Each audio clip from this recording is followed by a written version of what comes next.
My ex-wife accidentally video called me at 2 a.m., and what I saw before she noticed changed everything I thought I knew about the woman who walked out on me. My name is Daniel, and 3 years ago, I was the faithful husband Sophie left behind, the man she arrogantly abandoned because she was too proud to say sorry when she was the one at fault, too certain I'd wait forever, too blind to see that a faithful man stays not because he has no options, but because he chooses to. She left thinking the world revolved around her. She left thinking I had nowhere else to go. But at 2 a.m., when her phone accidentally video called me and showed me what she didn't want me to see, I finally understood everything she'd been hiding, and everything I'd been worth all along. So what did my ex-wife accidentally reveal on that 2 a.m. video call before she noticed I was watching?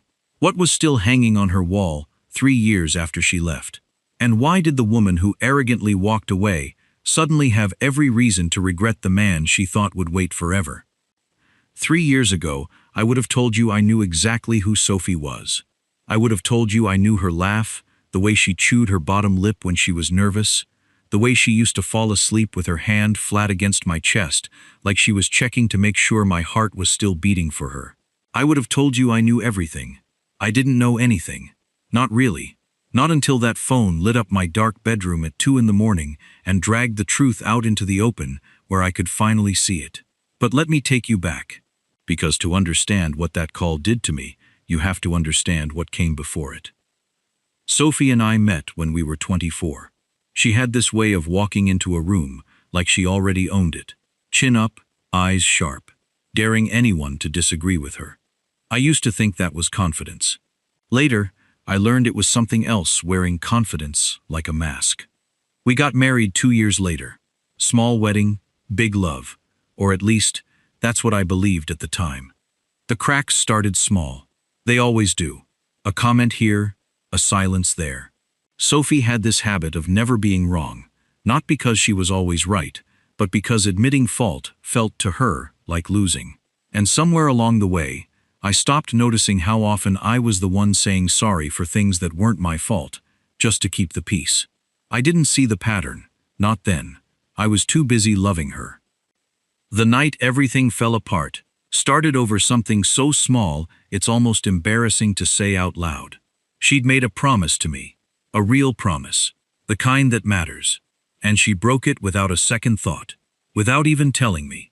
Like my feelings about it were an afterthought she didn't owe an explanation for. When I brought it up, gently, carefully, the way you'd approach someone you loved, she didn't apologize. She got angry. She turned it around on me, like somehow I was the problem for noticing she'd hurt me. "You always do this," she said. "You always make everything about you." I remember standing in our kitchen, stunned, watching the woman I loved rewrite the story right in front of me, so that she was never the villain in it.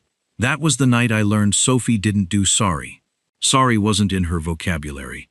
Not because she didn't make mistakes. She made plenty. But because somewhere deep inside her, she believed that admitting fault would make her small. And Sophie never wanted to be small. Not even for me. 6 months of silence followed. 6 months of her waiting for me to bend first, to apologize for a wound she'd caused, just so the tension in the house would break. I didn't bend. Not because I was punishing her. Because for the first time in our marriage, I understood that if I kept absorbing blame that wasn't mine, I would disappear completely. She left on a Tuesday. I remember because Tuesdays used to be our night. The night we ordered from the same restaurant. The night we used to laugh about nothing until midnight.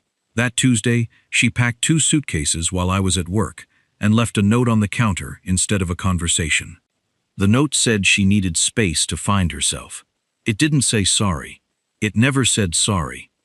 I found out later, through mutual friends, what she really believed. She believed I'd come crawling back within a month. She believed a man like me, steady, faithful, devoted, didn't have anywhere else to go. She believed my loyalty was proof of my limitations, not proof of my love. She was wrong. But it would take her 3 long years to find that out. I won't lie to you and tell you I didn't fall apart after she left. I did, quietly, in the way men are taught to fall apart, behind closed doors, in empty apartments, in long showers where the sound of the water hides everything else.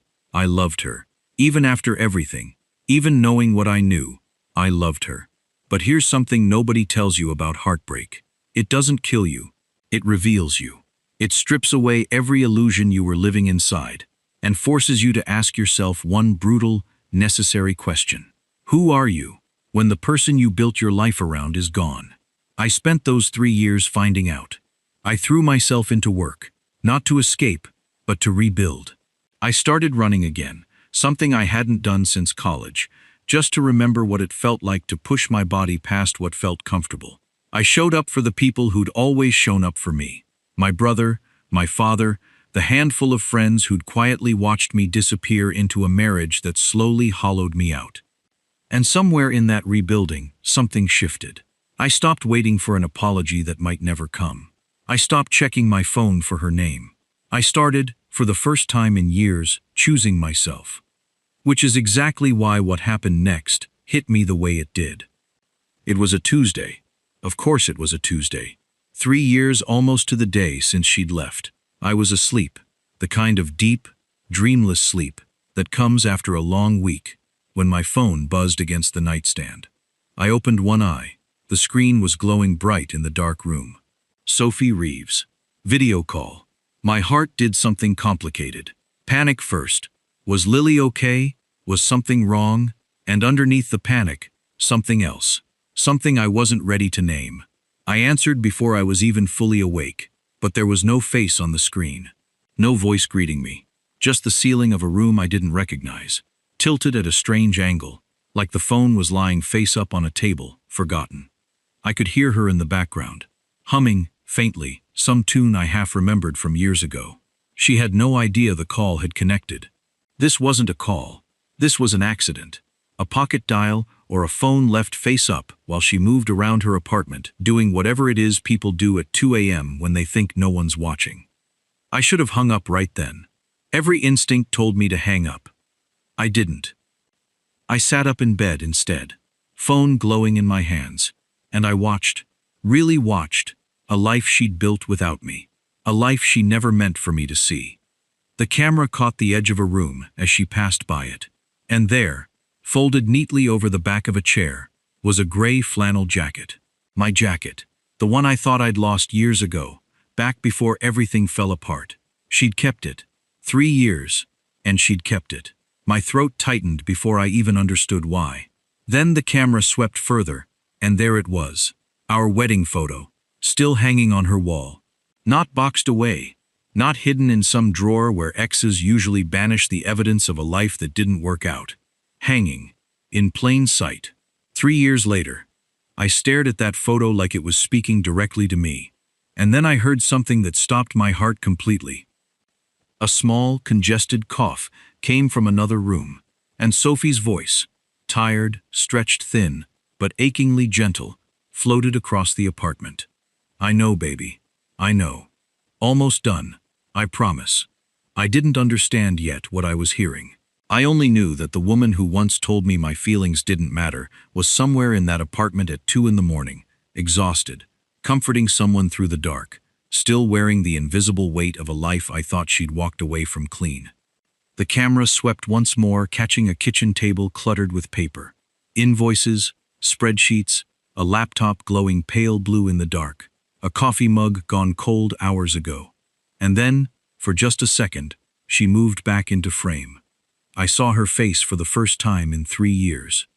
She looked different, older, in the way exhaustion ages a person faster than time ever could. There were shadows under her eyes I didn't remember. Her hair was pulled back carelessly, the way mine used to be on the worst nights of finishing quarterly reports at midnight. She looked like a woman who was barely holding a life together with both hands. And on her wrist, small, easy to miss if you weren't looking for it, was a bracelet I'd given her on our 3rd anniversary. Still there, still worn. 3 years after she left me believing I had nowhere else to go. I sat frozen, staring at a woman who had built an entire shrine of quiet, unspoken regret around a marriage she was too proud to admit she destroyed. The call ended abruptly. She must have finally glanced at her screen and realized, with horror, what she'd just shown me. The screen went dark.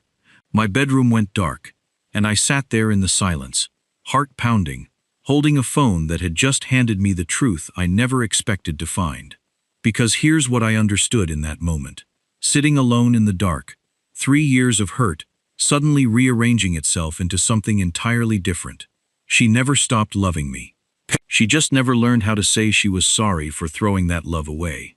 But knowing that, really knowing it, didn't feel like the victory I might have expected 3 years ago. It felt like something much bigger was about to happen. Something I wasn't prepared for. Because the next morning, my phone buzzed again. And this time, it wasn't an accident. The next morning, my phone buzzed again. This time, no ceiling, no mistake, just a text, plain and deliberate, sitting there on my lock screen like it had been rehearsed 100 times before she finally hit send. I think I called you by accident last night. I'm so embarrassed. Can we talk? I stared at that message longer than I want to admit. Not because I didn't know what to say, because for the first time in 3 years, I realized I didn't need to say anything at all. See, here's something heartbreak teaches you if you let it. It teaches you the difference between a door that's still open because you're waiting and a door that's still open because you've simply stopped needing to close it. I wasn't waiting for Sophie anymore, but I also wasn't running from her. I was just standing in my own life, finally, for the first time in years. I didn't answer right away. I made coffee. I went for my run, the same route I'd taken almost every morning for 3 years, past the old grocery store, over the bridge, where the river caught the early light, like scattered glass. My legs burned the way they always did around mile 2, and I let them burn, because pain that builds you is different from pain that breaks you, and I'd finally learned to tell the two apart. By the time I got home, sweat-soaked and clear-headed, I texted back one line. Sure, what's going on? Not desperate, not cold, just steady, the way a man stands when he's no longer afraid of what the answer might be. She wanted to meet in person. Coffee, she said. Someplace neutral. I agreed, mostly out of curiosity, but also because some quiet part of me needed to see, with my own eyes, whether the woman behind that 2 a.m. video call was the same woman who'd once told me my pain was inconvenient to her. The coffee shop was one we used to go to back when things were good, back before pride became the third person living in our marriage. I got there first. I always used to get there first. Back then too. Some things apparently don't change even after everything else does. She walked in 12 minutes late, the way she always used to be, but something about her walk was different now. Slower, less certain. Gone was the woman who used to enter rooms like she owned them. In her place was someone who looked like she was bracing for a verdict she already suspected wasn't going to go her way. "Hi," she said, sliding into the seat across from me. Her hands were wrapped tight around her own coffee cup, like she needed something to hold on to. "Hi," I said back, steady, calm. Not performing calm, actually calm, in a way that surprised even me. She looked at me for a long moment, like she was recalculating something in real time. "You look good," she said finally. "Really good, actually." "Thanks," I said. I didn't offer the same compliment back. Not out of cruelty, just honesty. Some doors close on their own timeline, and mine, apparently, had already started closing on this one. She took a breath. The kind of breath that comes before someone says something they've been rehearsing in the shower for weeks. "About that call last night." "You don't have to explain," I said. "It happens." "No," she said, and her voice cracked slightly, just at the edges. "I want to. I need to." I stayed quiet. Let her have the space to say what 3 years of silence had apparently been building up inside her. "I kept your jacket," she said. "I know you probably saw it. I kept a lot of things, actually. The photo, some of your books. I told myself it was because I hadn't gotten around to boxing them up. But that was a lie I got tired of telling myself somewhere around year 2. My chest tightened, but I didn't let it show on my face. I'd learned, somewhere in those 3 years, how to hold my own emotions without needing someone else to catch them for me. "Why didn't you just say sorry?" I asked. Not angry, just honest. The question that had been sitting in my chest for 3 years, finally given room to breathe. She looked down at her coffee, like the answer was written somewhere in the foam. Because I thought saying sorry meant admitting I was the reason it all fell apart, she said quietly.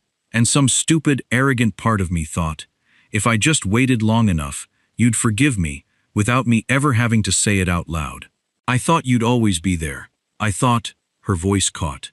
I thought a man like you didn't have anywhere else to go. There it was, the truth, finally spoken instead of just implied, through years of silence and unopened apologies. I sat back in my chair, and for the first time since she'd walked in, I let myself really look at her. Not the woman I married, not the woman who left, but the woman sitting in front of me now, finally facing the consequences of a choice she'd made, 3 years too late to undo cleanly. I loved you, I said. I loved you enough to stay faithful when I didn't have to. I loved you enough to keep choosing you every single day, even on the days it would have been easier not to.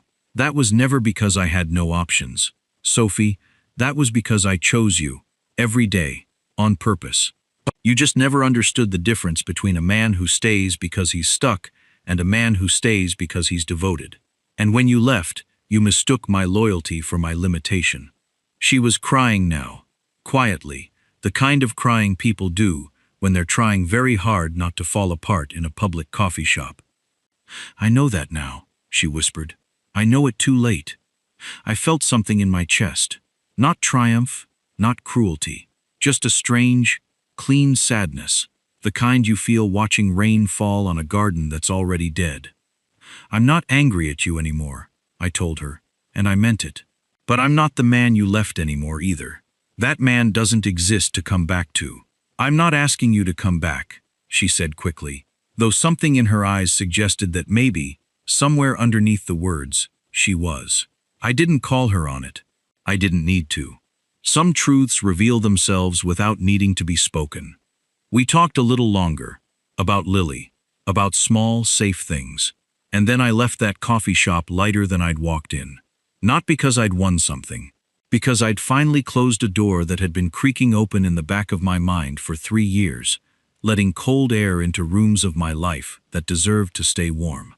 Word travels fast in small circles, and somehow, I still don't fully know how, people started noticing the shift in me before I even fully noticed it myself. My friend Marcus was the first to say it out loud, a few weeks later, watching me laugh easily at a barbecue with people I barely used to talk to. Man, he said, shaking his head, nursing his drink. You know you've changed, right? You're not walking around like someone waiting for a phone call anymore. I hadn't realized it until he said it, but he was right. And it wasn't just Marcus who noticed. There was a woman at that barbecue, a friend of a friend, someone named Maya, who kept finding her way into conversations near me. Not aggressively, not obviously, just present. Easy laughter, genuine curiosity. She asked about Lily before she asked about my job, which was a small thing, but small things tell you everything about a person if you're paying attention. I wasn't looking for anything that day, but something about the way Maya carried herself, steady, unbothered, secure in her own skin, reminded me of the man I'd rebuilt myself into over 3 quiet years of choosing myself first. We didn't exchange numbers that day, but something shifted, quietly, in the back of my mind. A door I hadn't even realized was still boarded shut, creaking open just slightly, letting in the first thin sliver of light in years. I drove home that night with the windows down, cool air rushing through the car, and for the first time since Sophie packed those 2 suitcases and left a note instead of a conversation, I felt something I hadn't let myself feel in a long, long time. Hope. Not desperate hope. Not the aching, hollow kind that keeps you checking your phone at 2 a.m. Quiet hope. The kind that only shows up once you've stopped needing it to survive. But hope, I would soon learn, doesn't arrive without asking something of you in return. And 2 weeks later my phone would light up one more time, not with an accident this time, but with a message that would ask me the hardest question of the entire 3 years. Sophie wasn't finished yet. 2 weeks later, true to the quiet dread I'd felt building in my chest since that coffee shop conversation, my phone lit up again. Sophie's name. No accident this time. A message, sent in broad daylight, no excuse of a pocket dial to hide behind. I know this might be too much to ask, but is there any chance at all, that we could try again? I've changed, Daniel. I really have. I sat with that message for a long time before I answered it. Not because I was tempted, because I owed both of us the honesty of actually sitting with the question instead of reacting to it. Here's the thing about change. Real change doesn't ask to be believed. It shows itself, quietly, consistently, over time, without needing an audience to witness it. Sophie's change had come 3 years and one accidental video call too late. Born not from growth, but from watching. From a distance, a man rebuild a life she assumed would stay broken without her in it. I thought about the jacket still hanging in her apartment. I thought about the wedding photo she never took down. I thought about the woman crying quietly in a coffee shop, finally saying sorry, 3 years after the silence should have ended it. And I thought about Maya, steady, unhurried, present in a way that asked nothing of me except honesty. I wrote back only one message. I forgive you, Sophie. I really do. But forgiveness and rebuilding aren't the same thing. I'm not the man you left anymore, and I don't think you're asking for him back. I think you're asking for the peace of not carrying this anymore. You have that peace now. Let it be enough. She didn't respond right away. When she finally did, hours later, it was short. You're right. Thank you for being who you are. I mean that. And that was the last time Sophie Reeves ever asked me to come back. Maya and I started slowly after that. Coffee that turned into dinner. Dinner that turned into long walks where neither of us checked the time. Walks that turned into the kind of quiet, steady love that doesn't need grand gestures because it's built on something sturdier than performance. She never once asked me to prove my loyalty. She'd watched me live it, patiently, long before she ever asked for a place in it.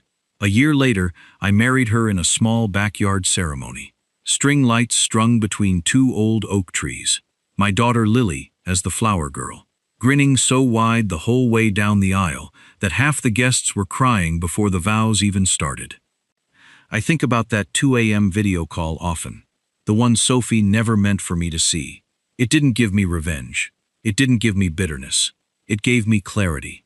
It showed me a woman drowning quietly in the consequences of her own pride. And it showed me, more importantly, that I had never been the problem she convinced herself I was. If you're watching this tonight, and you're lying in a quiet room somewhere, feeling like heartbreak has permanently marked you as someone unworthy of being chosen, I need you to hear this clearly.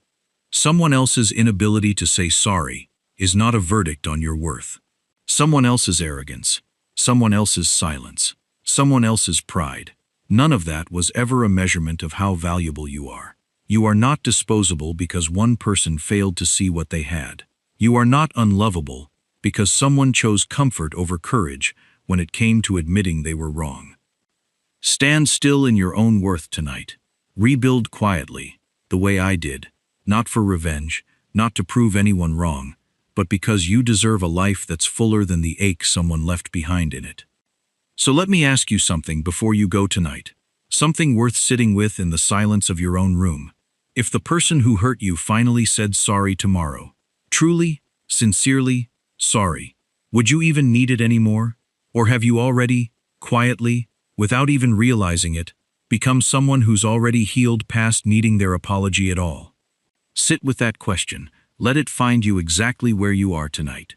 And if this story reached something in you, if it reminded you, even for a moment, that you are the prize and not the consolation, don't forget to turn on the notification bell so you never miss the next story that finds you exactly when you need it most.